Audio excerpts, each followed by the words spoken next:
ẹ kúrò lẹ́ sà. ẹ kúrò lẹ́ o. ẹ bá mi dákọ yín fún gbogbo ilé pátápátá. èmi ni kíni Abdul Wasasi. ọmọ ilé ibo ni. Idile Ayilara ni mí.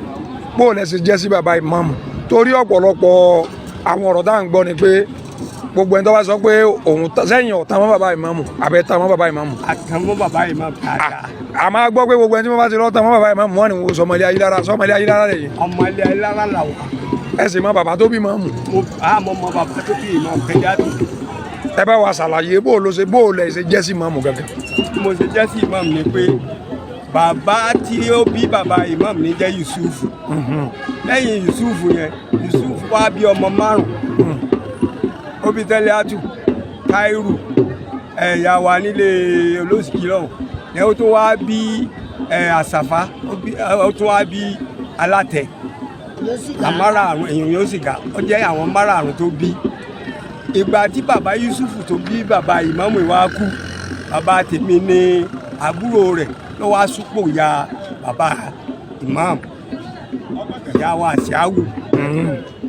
so ní gbogbo ilé Ayilara sì ní káà méje la níbẹ̀ tó ṣe pé ń kálukú sí ilẹ̀ tiẹ̀ àwa náà nílẹ̀ àwọn ọmọ Kàrímù tí ń sunkún káàkiri àwọn ni òṣìbá torí ọmọ mẹ́ta bàbá wọn bí Alhaji Nasiru Kàrímù bàbá rẹ̀ ní kí ẹ ṣe pé kéré then àti bàbá wa Ádámù Àmẹ̀kọ gbogbo àwọn ọmọ bàbá Ádámù Àmẹ̀kọ àti tí Nasiru ò sí láyé mọ́. èyàn sọ ìwọ lọ rí adúrú yín bàbá kẹ́yìn wa máa béèrè tàkẹ́rù tó wá máa bàjẹ́ ṣe é máa pé ìbéèrè tí mo fẹ́ béèrè ni pé wọ́n ní kò sẹ́ni kankan tí ń jẹ́ Yusuf nu ọmọ tí bàbá tàwọn bí. sẹ́ni bí wọ́n ṣe ń parọ́ káàkiri náà nù nígbà wọn dé àárẹ̀ kan wọ́n ní àwọn ò tiẹ̀ gbọ́ ọkọ̀ bàbá wa rí sí àwọn gbọ́ ọkọ̀ bàbá àbí wọ́n mọ bàbá wọn àti Mẹ̀múdù tí wọ́n ń pè tí wọ́n fi ń parọ́ ṣé wọ́n dà mọ̀ ọ̀pọ̀lọpọ̀ wọn sì ní inú ilé Ayilara wọn bèmí sí bẹ́ẹ̀ wọ́n sì rí bíi tèmi sí 1962 mo tó kó ilé Ayilara lọ sílẹ̀ Haúsá 49 wọ́n sì ti bí mi ń bẹ̀ so bàbá wọn Ghana ni wọ́n bí gbogbo wọn sí Ghana ni wọ́n bí gbogbo wọn sí Ghana wọ́n bí gbogbo wọn sí nígbà gbogbo Bushia ni wọ́n kó wọn wálé. àwọn ni wọ́n wá ń pàtàkì fẹ́yìn tẹ́ gbélé. àwọn ni wọ́n ń pàtàkì fáwọn àti àbí sínú ilé báyìí. Kàrímù tó yẹ pọ́ ọmọ Ghana ni. Kàrímù tá a sì wí níbi ọ̀rọ̀ yìí tẹ̀ ń sọ lórí prógráàmù tí mo gbọ́ 75% rẹ̀ nínú 100% máa lè ní. àbí òye báyìí torí wípé ẹ̀gbọ́n tèmi ló gba ọmọ yẹn wálé gbà ìyá rẹ̀ tí ìyá rẹ̀ ń gbé lọ Ghana padà. àbí òye báyìí ìyá rẹ̀ ń gbé ọfẹ́ gbé sá lọ Ghana ọ̀dà mi lọ gbà padà Alhaji Láti ló gbà á. Sọ́nwó sì gbà ọ̀dọ̀ rẹ̀ náà ló sì ti tó kéwú. fún dánilójú wípé ọmọ Ayilara ni wá kí wọ́n wádìí ohun gbogbo lẹ̀ wípé àáfàá wo ni nǹkan máa ń kéwú ilé Ayilara àtòkè àti sàlẹ̀ bàbá tiwa ni Alhaji Wasasi.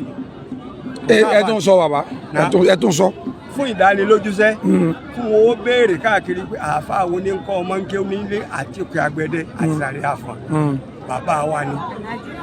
Alhaji Wasasi ni bàbá tí yín ni bàbá tí yín bàbá yẹn ló bí bàbá tó bí Imamu àbí. no àbúrò bàbá Imamu. àbúrò bàbá Imamu tí wọ́n jẹ́ ọjọ́ mọ̀ yọmú bàbá. gbogbo ọmọ Ògbómọ̀ṣọ́ yẹn ti gbọ́ àkàtú epo bàbá ni wọ́n sọ̀rọ̀ yìí o gbọ́ ọba tó yẹ lámọ̀ tẹ́kọ̀ bàbá bá dákọ̀ yín lẹ́ẹ̀kan sí. èmi ni Idile Wasasi. jẹ́ bàbá fún Imamu. jẹ́ bàbá fún Imamu.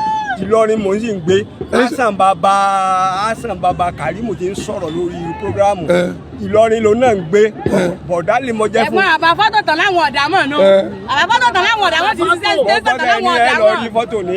ẹ̀yin lẹ gbọ́n wọn. èmi tí mo kù lágbà fún wa ni. bàbá yín gba nọ́mbà yín torí táwọn ọmọ Ògbómọ̀ṣọ́ bá tó fẹ́ gbọ́ nǹkan kan á tó lè pè é. kí wọ́n bí àwọn èèyàn gbogbo òkè àgbẹ̀dẹ mọ́ gbogbo kẹ́lẹ́ o kódà láti oko àti Òṣogbo wọn ń kó ọmọ wá fún bàbá wa ní. kò sẹ́ni ọkọ̀ Wasasi kò sẹ́ni ọkọ̀ ń kéwú ní Ayilara. abẹ́gbọ́ bàbá rẹ̀ Kàrímù kò kéwú Ghana aṣọ òfì ni wọ́n ń tà Ghana. àwọn òkéwú. gbogbo àwọn ọmọ rẹ̀ sì ní ẹ ó bẹ̀rẹ̀ látòrí gbogbo àwọn yòókù jẹ́ ti pàtàkì.